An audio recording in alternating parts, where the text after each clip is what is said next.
Para resumir el libro del Éxodo, podemos hacerlo identificando los 4 personajes de esta historia. Primero, el pueblo hebreo, que en un primer momento fue un pueblo nómada, que recorría diferentes lugares y que por una necesidad, la necesidad de alimentos, llegan a la tierra de Egipto a pedir ayuda. Sin darse cuenta, dicen los textos bíblicos, pasaron los años y se transformaron en un pueblo esclavo. Viven la experiencia de la liberación y producto de eso van camino hacia la tierra prometida. Moisés es otro de los personajes principales de esta historia. Moisés nació en una cuna hebrea, pero vivió la experiencia de vida en su mayor momento, en el palacio del faraón. En ese momento también él experimenta su sensibilidad ante lo que está viviendo el pueblo de Israel siendo esclavo. Va al exilio producto de un asesinato que él mismo justifica en el hecho de defender a un personaje de su pueblo.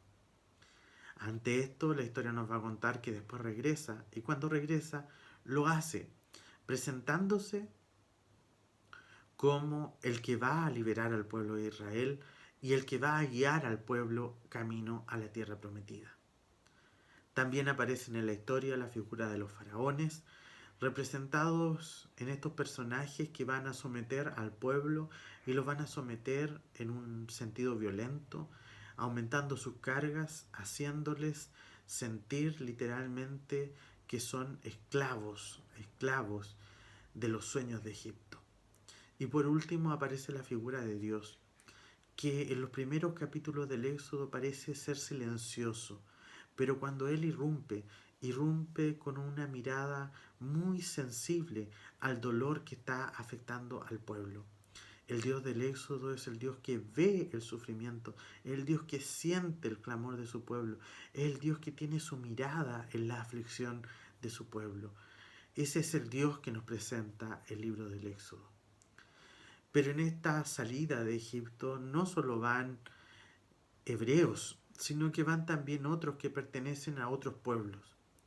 Y en esta salida que experimentan, deben empezar a normar ciertas cuestiones para no perder la identidad de este sueño. Y ante eso aparece con mucha fuerza el sentido y la palabra de los 10 mandamientos. Ya que los 10 mandamientos no solo van a ser 10 cuestiones que Dios identifica como normas para el pueblo, sino que también van a ser el marco regulador de aquellas cuestiones que el pueblo debía desaprender, especialmente de aquellos que no eran o no tenían en su mentalidad las indicaciones o las prácticas del pueblo de Dios. Es por eso que si uno tuviera que preguntar cuál es el propósito de los 10 mandamientos, a lo menos podemos identificar 2. El primero de ellos, que eran normas para el pueblo de Dios, y normas también que estaban invitadas a llevar buenas relaciones entre hermanos. Y lo segundo, estas normas establecían la dignidad del pueblo. Si estas normas se aplicaban, si estos 10 mandamientos se aplicaban, se aseguraba la dignidad del pueblo de Dios.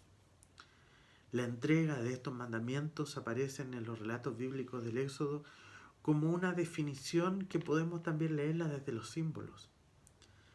Estos mandamientos fueron entregados en una montaña, fueron entregados por Dios a Moisés, donde hay una nube, hay tempestad, hay rayos, hay truenos.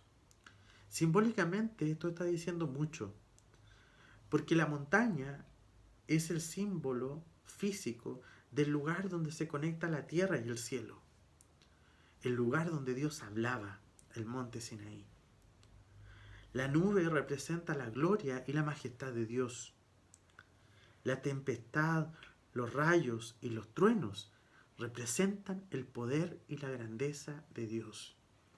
Es como que el texto bíblico dijera, el Dios que nosotros tenemos tiene poder, autoridad y gloria, a diferencia de los dioses que estaban en Egipto. El primer mandamiento define, no tendrás otros dioses fuera de mí. Debemos imaginarnos una cultura y pueblos circundantes al pueblo de Israel que tenían muchos dioses. Y declarar, vamos a tener un solo Dios, que no hay que tener otros dioses. Significaba también mirar sus propias vidas y reaprender su forma de comprender la fe. No tener otros dioses, no hacer estatuas, no postrarse ante otros dioses, era destruir completamente las figuras que el pueblo tenía y mantenía con los códigos de Egipto. En Egipto no había un solo Dios, había muchos dioses.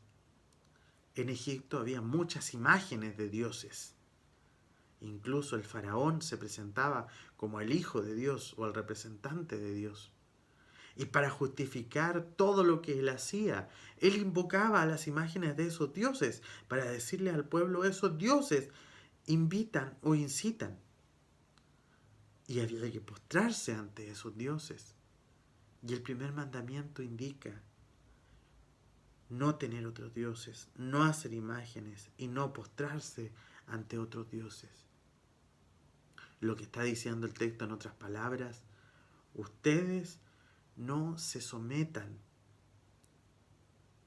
a las mismas ideas o a los mismos planteamientos de Egipto, porque Egipto utilizó esos dioses para someterles, para esclavizarles, y no solo para eso, sino que también para que ustedes sin darse cuenta cayeran en la esclavitud.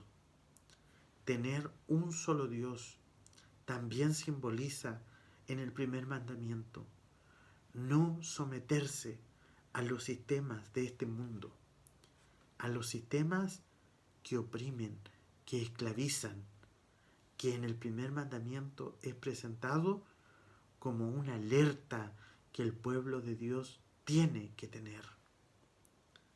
Ante este primer mandamiento, ante este aprendizaje del pueblo, ante este caminar que experimenta el pueblo de Israel, hay 3 preguntas que me gustaría que pudiéramos reflexionar. La primera es, ¿qué nos identifica como pueblo de Dios?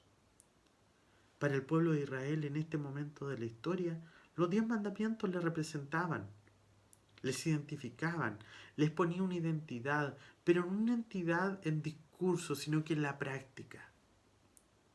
¿Cuáles son las cosas que hoy día nos distinguen como pueblo de Dios? La segunda pregunta es quizás una cuestión más definitoria. ¿Cuáles son nuestros dioses hoy día? ¿Qué es lo que hoy día nos esclaviza? ¿Qué es lo que hoy día nos atormenta? ¿Qué es lo que hoy día nos produce miedo? Nos angustia, nos hace clamar a Dios como el pueblo de Israel. Y lo tercero, ¿cuántas falsas imágenes de Dios existen hoy día? Que somos invitados también a preguntarnos a la luz de este texto, ¿cuál es la falsa imagen de Dios que me he yo hecho? Quizás esta historia nos invita a replantearnos si efectivamente creemos en el Dios de la liberación y el Dios que desea liberar a su pueblo de todas sus aflicciones. Hermanas y hermanos, no olvidemos que Dios escucha el clamor de su pueblo. Que el Señor nos bendiga.